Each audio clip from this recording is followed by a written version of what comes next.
no way that works anymore, but right? you can only use it once, and then they Yeah. never let you go through anymore. Yeah, that's what I was about to say. Yeah, you can only use it once. Hello, everyone, and welcome back to another episode of the Odd Tandem. We had another great conversation with another great guest. He is the reigning Olympic Madison champion from last year in Paris, and we just happened to catch up with him tonight, the night before he races another big Belgian classic tomorrow. Jens, Rui Oliveira. Another great talk, right? It was another great talk and a quite funny talk. We did smile a lot. He is racing tomorrow in Dwars Doors Flanderen, which is a big classics and an important one, the last fine-tune before Flanders and Roubaix. So we are so appreciative, or we are so thankful that he stayed up for us and for you to talk to us. Being a long-term member, he started in 2019 on one of the biggest teams in the world, UAE Team Emirates XRG this year. We just wanted to say thank you. He's battling a little bit of an injury. We hope we kind of lifted his spirits and motivated him, give him that odd tandem mojo for tomorrow. So sit back and relax and listen to our great conversation that we had today with Rui Oliveira. All right, Rui Oliveira, welcome to the Odd Tandem. Thank you so much for the invite. It's a pleasure to be here. You know, I have to say a special thank you because I just realized you're in Belgium because you just got finished with Gent-Wevelgem on Sunday and you race tomorrow. So to our viewers and listeners, he's up with us the night before the race. So Rui, thank you very much for that. So we know that you're in Belgium, but where are you based? Do you stay in Portugal during the season, or you have another home base somewhere else? Yeah, usually I stay based in Andorra. I go often also to Portugal, but yeah, now it's classic season, so it's pretty much like a month of back and forth to Belgium, which is pretty cool. We always built in a little series of quick fire questions, right? To get things started, to give you a little smile. You ready for this? Let's go for it. Okay, so who is the better rider? Your twin brother Ivo or you? My twin brother Ivo. Would you like a Madison-style hand sling on the road for the sprints? Would you like that to be allowed in a road sprint, the Madison sling? Oof. I mean, I think the sprints are already enough chaos, so I don't think that would be a good idea to put it on, even though that would be probably advantage for guys like me. Do you prefer the road or the track? Tricky one, but I can answer. Both at the same level. Would you dream of racing the next Los Angeles Olympics with your brother Ivo for the Madison? Yeah, for sure. That would be a dream. And if I can't ride with him, hopefully he will be there alone or with Iúri or with another guy. Wow, that's a hard decision. You know, your Olympic champion from last year or your brother. That'll be an interesting conversation. But hey, since you're up there in Belgium, and I never raced the Belgian classics, we had a guest on last week that said if you didn't race the Belgian classics, then you're not a real bike racer. So I'm not a real bike racer. I'll admit that to you right now. But what gets you so excited about the classics? I mean, to me, I was scared, but like, what do you guys, what motivates you guys to keep going up there and doing that stuff? Yeah, I think it's a mix of everything. I mean, the classics is just racing in Belgium, and the classics is like a special environment. Like everyone here loves cycling. The atmosphere when you go on the road and you pass through the cobbles, through like the famous section, like that gives you fire to just go and push your limits.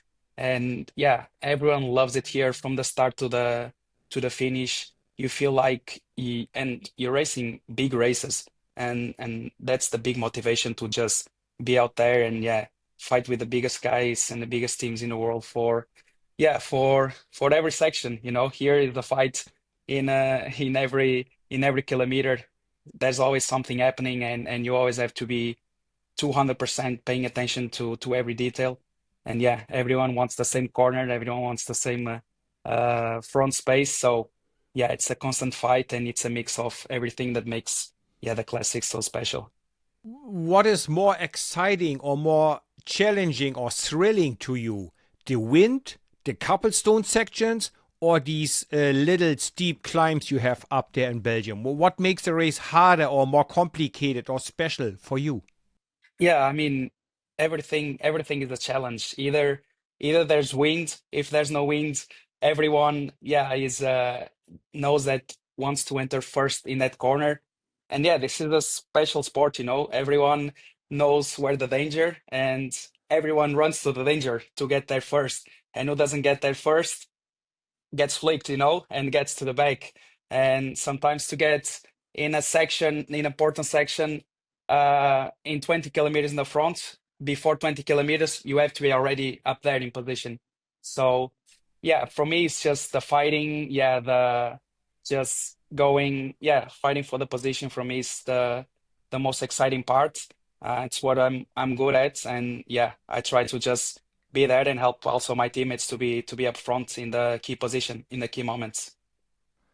Roy, I'm getting like a ball of stress in my stomach just hearing you talk about, fighting for position. You were in Ghent-Wevelgem last weekend, and you are represented by the same agency, Corso, as Mads Pedersen, who went on to win the race. And I just made a little call to Joao, your agent, and just for a little inside information, funny question, backstory. And he said, okay, ask him, what did Mads say to you in the breakaway last Sunday during Ghent-Wevelgem? Yeah, we didn't talk much, but when he got to the breakaway, he like wink faced me, and yeah, I knew he was coming to serious business, and yeah, to just come basically alone to that break, and yeah, just going all in straight pulling. Yeah, I knew he was coming for a great day and for a great finish. And yeah, I just said to him he was a beast. And yeah, that was pretty much it. I couldn't talk much because I was out of breath. For the next and upcoming races, will you get a little bit of freedom to race for yourself, or there's a special plan for the team and you have to fit in the plan, or you got some freedom? Yeah, currently I'm fighting a bit of injury in my ribs, so it's kind of like going day by day. So surely in this period of classics, I'll be more like helping guy on the team, and yeah, just trying to make the most to help the team. There's no really personal goals for me, so it's basically getting out there and make the most for the team this year. Again, since I haven't done this, I'm very curious, especially if it's changed at all. So if you're not in a leadership position and you are trying to move your leader up before a very strategic point in the race, do all the riders respect even the people that are helping, the domestiques, the non-favorites, or do you have to fight extra hard to keep your position and move your leader up the road these days? Yeah, I would say there's not much respect. It's like everyone just wants to be in the front, and you're gonna try to do the best for yourself and for the team.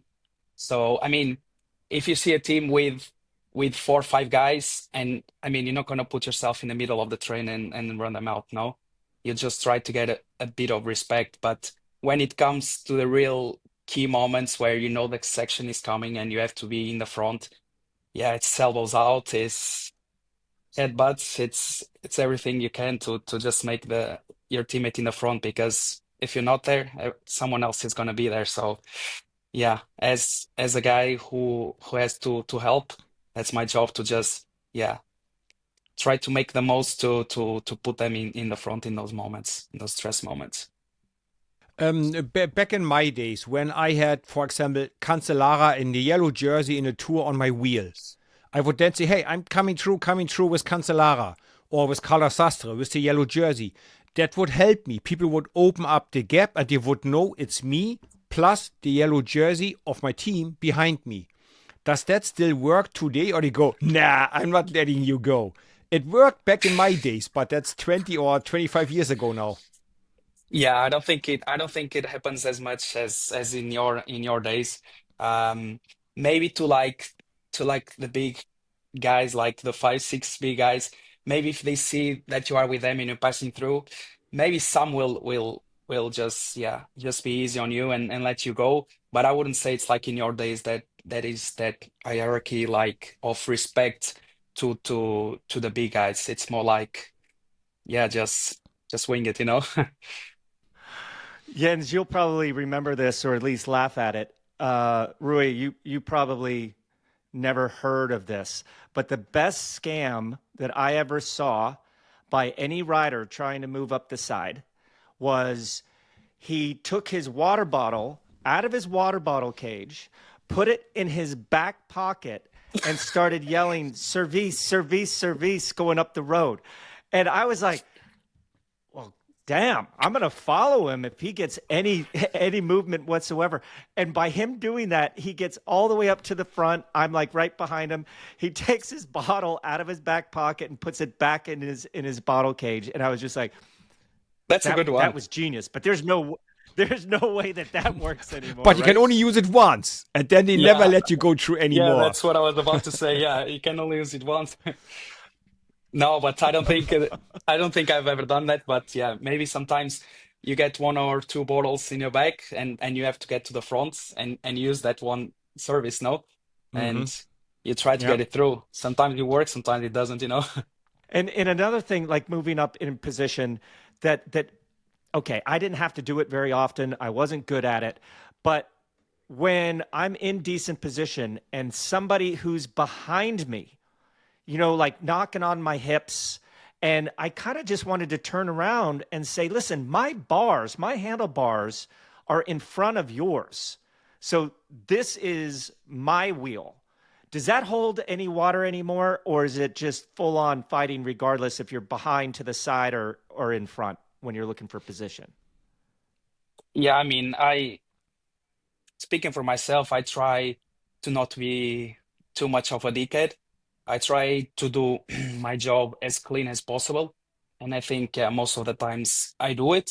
Yeah, and I see sometimes fights in front of me that it's like, or headbutts, but like really aggressive, or yeah, it's like there's no really need for you to do that, to be in front. And mostly it's like big guys with enough power to just go around or go through with another way other than just causing a crash like around you. You're not alone, so you have to kind of respect a little bit what's around you and not cause a big crash just because you want that wheel more than anyone else, but you're gonna cause a crash doing that.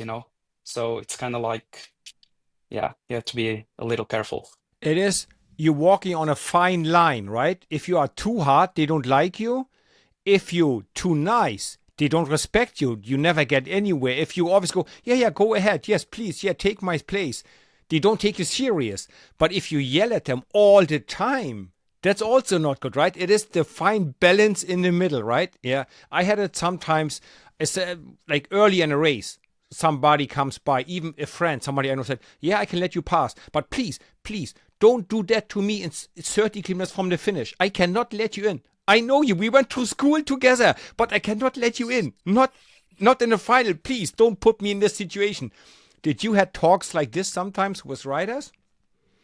Oh yeah, it's countless, Sometimes, yeah, it happens. Like sometimes you are really heated in the moment, and you say things that you don't want to say, and sometimes that happens to me. And yeah, when I just cool off, I often, yeah, or most of the times I just go to that person and say sorry. Yeah, because sometimes you do stupid things, but I really try to be reasonable most of the times in what this can be reasonable.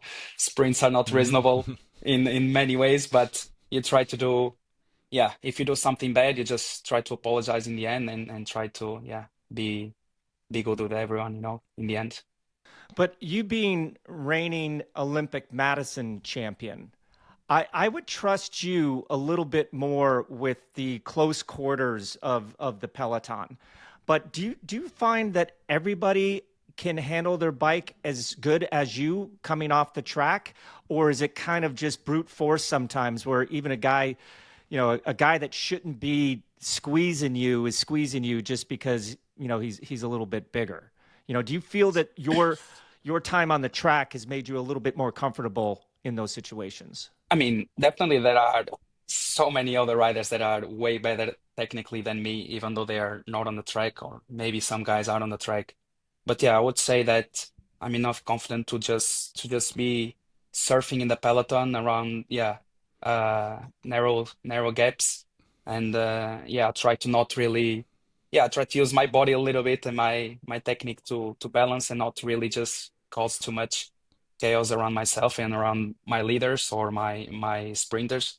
So yeah, I just think it helps a little bit, but yeah, I think also some other guys that are not from the track can have the same or more like experience or yeah, way around the peloton. And once you finish this stressful classics season, what is next? A little break back home to Portugal, building up for the next Grand Tours, or what's after the classics, your next racing program?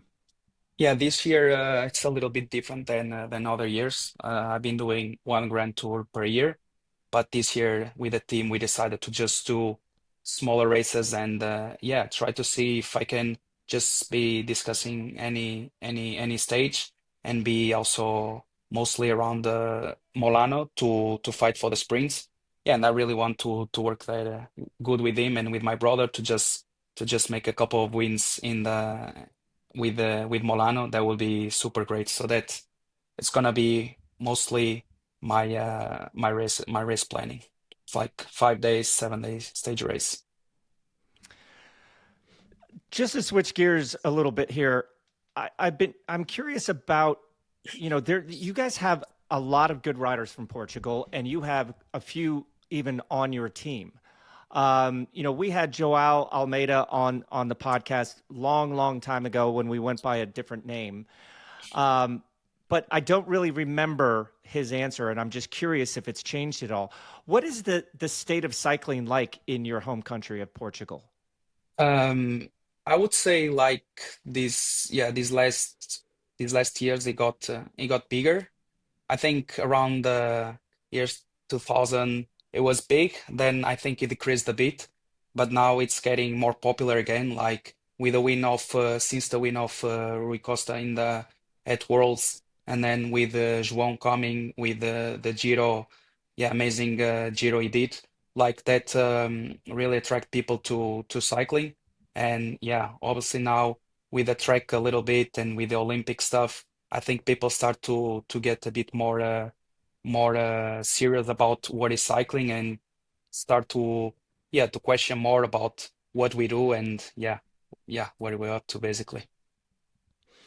And is there, to find young talents, is there like a national program, a national, like, cycling federation, or is it just private person running a cycling team, parents supporting their kids? Or how do we find talent in Portugal? Is it organized or just really lucky? Yeah, I mean we have a yeah our federation I think does the best with the conditions they have to provide and yeah help the young guys to just have teams and to do little races and then obviously the national team is really important because from juniors and stuff you start to go on races and you start to show yourself to Nations Cup, Europeans, Worlds, and that's pretty much like what you can do to show yourself to bigger teams. And yeah, with with their help, like some kids been showing off themselves in the national team, and yeah, I think we're lucky to have yeah some guys coming out like pretty good talents, and I think they see that is possible throughout the years. You can see from many guys and also like us to just come from Portugal to like good 123 teams and then going to the World Tour. So yeah, I think it's a matter of yeah focusing and yeah, I think also parents needs to help a lot. I'm not gonna lie. It's the true. It's a hard sport. It's expensive sport. So yeah, I think it's a balance of national team, parents, all combined, and yeah, with the motivation of the themselves, the athletes. I think yeah, you just grow. And how do all the riders from Portugal get along? Are you guys super friendly, super competitive? Do you look at Antonio Morgado as like a little brother? Or, how does it work? Because, coming from America, we didn't have, we're a big country, but we didn't have that many pros. We probably had as many as you guys did. And you always spoke to each other, but it wasn't like, you were super close with everybody. But I'm just curious how it is with all the riders from Portugal on the World Tour. Yeah, honestly, I think we get along pretty well, and I think the more guys that comes to the World Tour, we just we just talk to each other, and I think we help each other. Like I remember coming to UAE, like Rui Costa was an amazing help. Like I can thank him enough for all the help he gave us getting into the World Tour and getting into the World Tour team, like everything is different from the under 23s, and you just kind of need the orientation. And he was a guy that really like a big brother that helped us to just find our path, you know. And yeah, I think with guys like Morgado, it's kind of the same thing. I mean, even though he's way huge talent than when I was in his age and coming to the World Tour, like there's some things that yeah, we just give him advice or whatever. And yeah, I think with every guy in Portugal, with João, with Nelson, like everyone we get along, and it's pretty cool to see that we bond together. Would you then, to increase the popularity of cycling, would you like a Tour de France start in Portugal or Giro Italia start in Portugal? Yeah, Like have three stages in Portugal and then transfer to the main country? yeah, why not? I mean, we had the I think it was last year Vuelta that started in Yeah. Portugal in Lisbon. hmm So that was really cool to see. I didn't have the opportunity to go up there, but yeah, I think for our country, it's pretty amazing to have a Grand Tour starting in Portugal. And yeah, just Tour de France being Tour de France, I think it would just be pretty amazing for the country to just receive a opening start. I know it's pretty hard, but yeah, why not one day? So your team, UAE Emirates, you started racing for them in 2019, which is probably around the same time that Mr. Pogacar started. But you said I think it started in 2017, and it was, I think it was the old World Tour license from Lampre that allowed UAE Emirates to take off, right? Um, so you've been there for not since the absolute beginning, but from quite early doors. Firsthand experience, what sort of changes have you seen since 2019 until recently, where you guys are obviously the most dominant team in the peloton? Yeah, like you say, I'm there pretty much since the beginning. We're not many guys from the 19, like yeah, only think Tadej and Molano remains from that year, and my brother, of course. And yeah, it's been a journey. Like it's been really cool to see the grown-ups of the team, like in every aspect. Like we really care way more now about everything that involves and needs cycling to be at this level in terms of nutrition, in terms of material equipment, in terms of staff preparation. Everything is done in a really big level, and yeah, every aspect of that influences in us to become like the number one team, and obviously the riders now. I think we've been hiring really big riders in the last couple of years, and yeah, everything together combines in the results that you can see now, and obviously today that we don't even need to measure, right? Um, I have to say I'm impressed after last year's season where Tadej won 25 races. But a little known fact, even without Tadej Pogacar, your team would still be the team with the most wins. even without the 25 from Tadej, your team would be still the most successful team. And after such a year, you often see it goes a little, because it is easier to reach the top, but then to stay on the top. So did you work extra hard over the winter, or what do you do? Because this season you are still the team on top. So did you work extra hard, or what is the secret that you stay on top after such a great year last year? Yeah, I think once you reach a level like we reach, like we see what is success, and we wanna keep ourselves in the same position, right?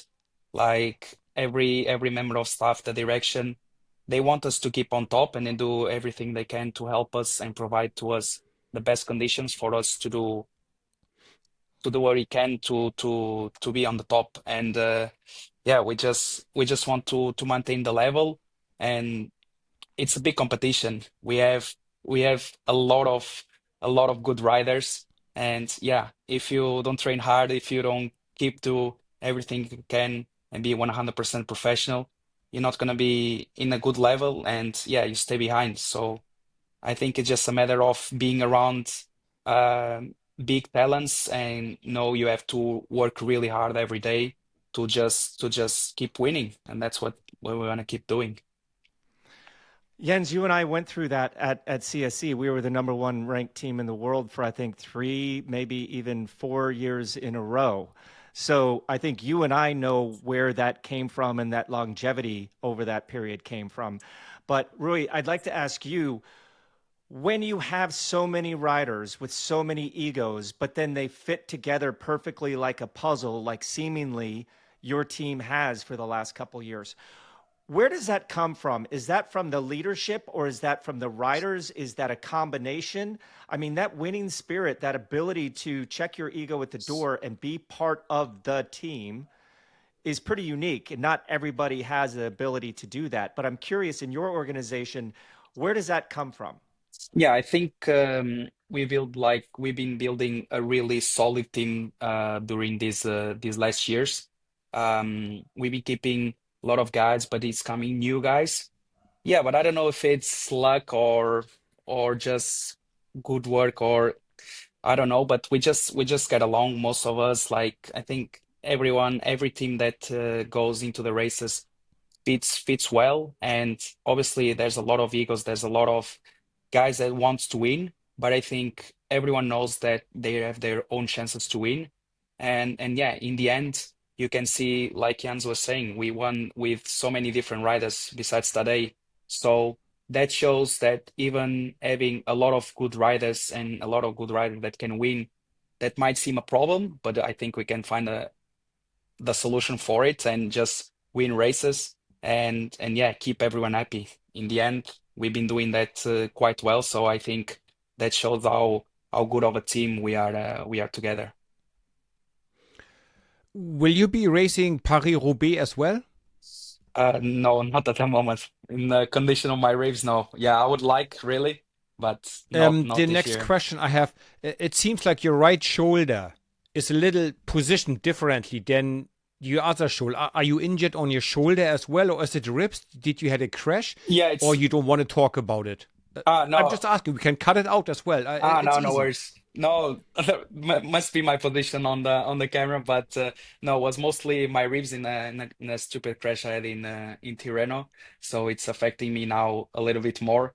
Had a little setback from recovery, but yeah, now just hopefully in the next 2 weeks I'm just yeah, recovering and out of racing, so that will help to just go to back to races. Cool. Fingers crossed for you. Yeah, exactly. Remember when we used to be that tough, Yenzi? You know, now I stub my toe walking to the bathroom and I feel like I need to, go to the hospital. But we used to race with these sort of injuries as well. Um, I- my last question about your team is, I grew up racing and somewhat idolizing your team manager, Mauro Gianetti. What is he was always an interesting character. He was always very friendly. He won Liège Bastogne-Liège, and I think it was like 95 or 96, and then he moved to Française des Jeux. So, it was a different change of atmosphere for him. But I was curious, what is his leadership style like? Because he's always there at the end of big races. He's always got a smile on his face.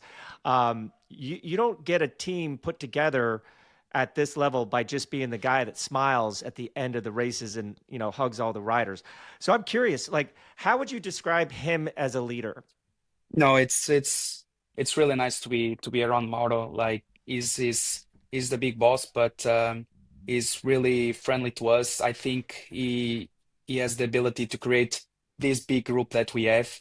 We put on big time training camps, and he talks a lot to us and motivates us to yeah to just go out there and do our best because we have the best conditions we can possibly have, and he provides to us all the best conditions. So we just have to train and rest and repeat.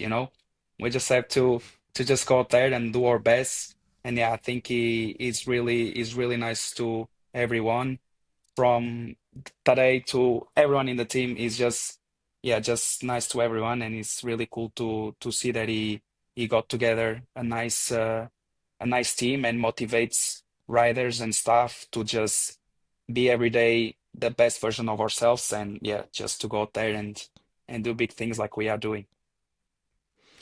I want to know more about your Olympic medal and how do you get there? So you're the reigning Olympic champion in the marathon, right? To train for the Paris Olympics, where do you train? Back home in Portugal? You go to different cities, different countries. Where is Yeah. if you have a track in Portugal, right? Where is it? Is it good enough? Is it indoor? How much time you spent there before the Olympics to do special training?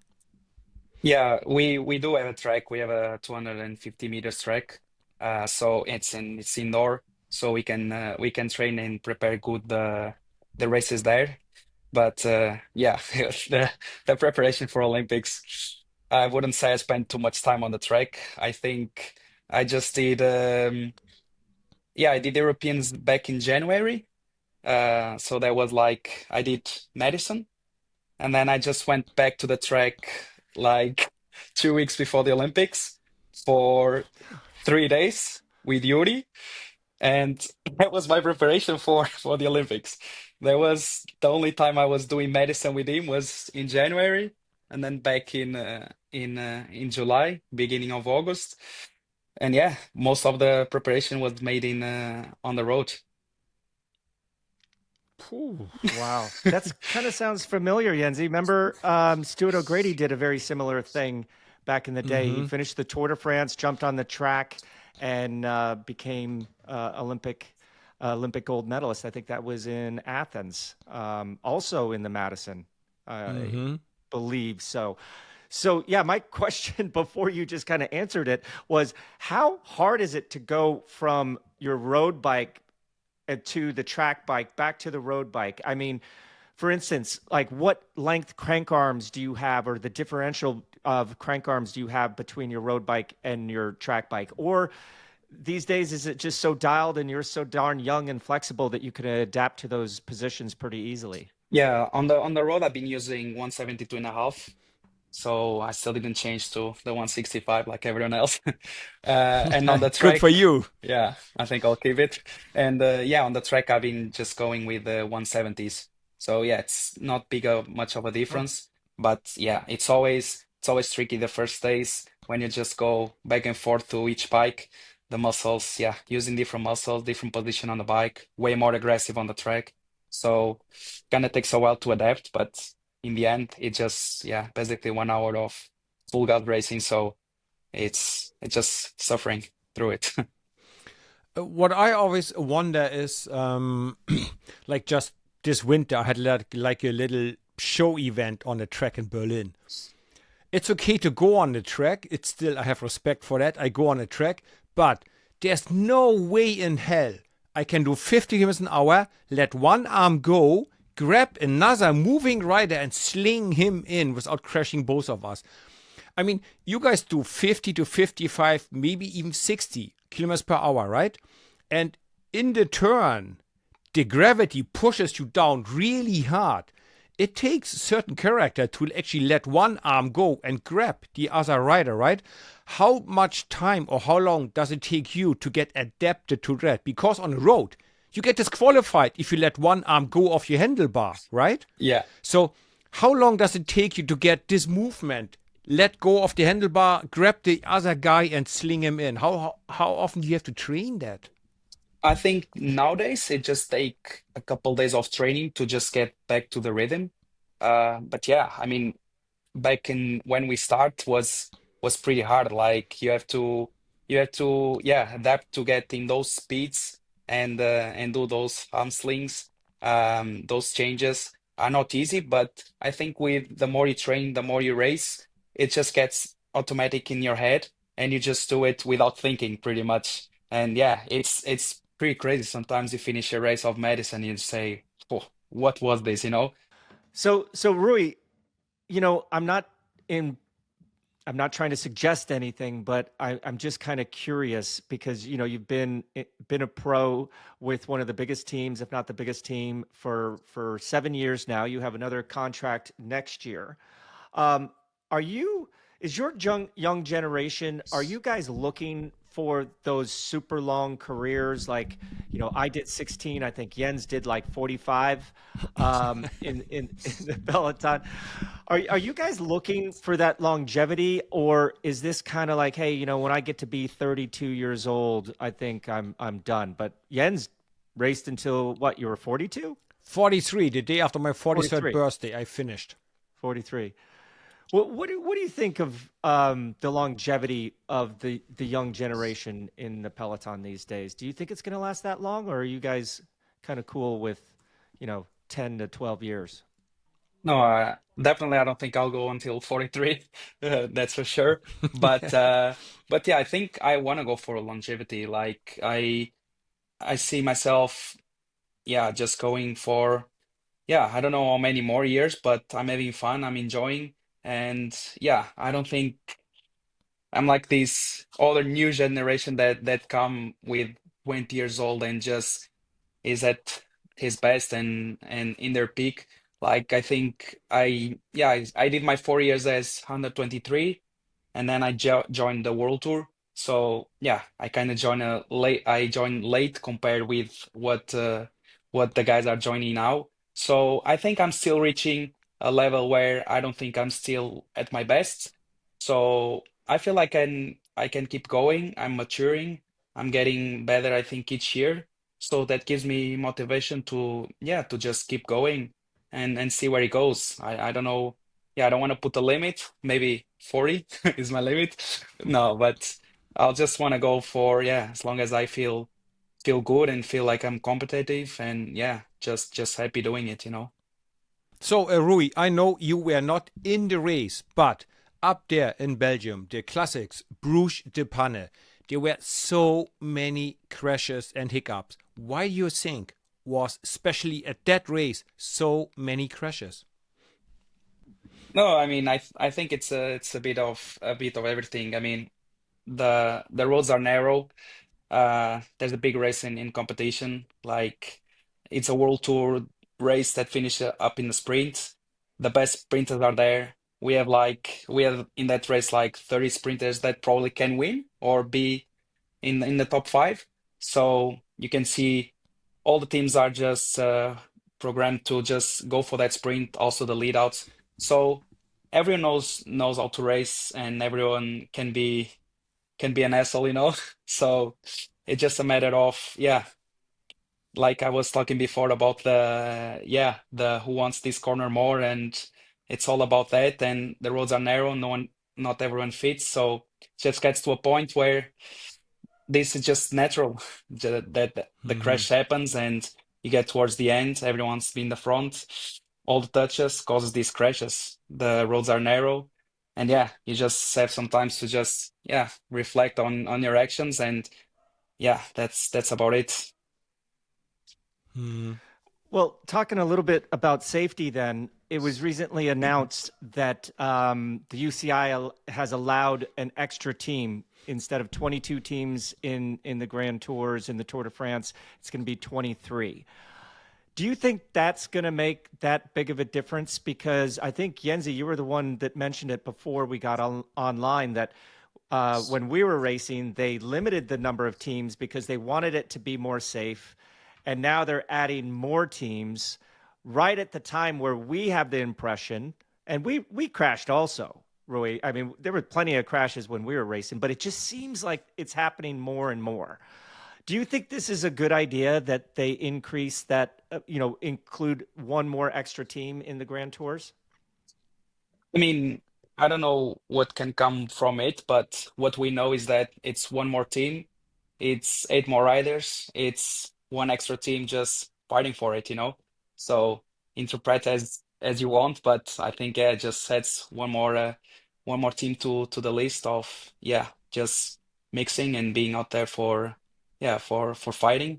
And yeah, maybe that's not the safest thing to do, but yeah, I must say that in general overview, I think with Safer we are just getting somewhere, and we're getting a lot of measures that is improving safety, and I think we also have to look at that as a good thing, apart from some other not good decisions, but it's how it is now. I have an easy non-cycling question for you.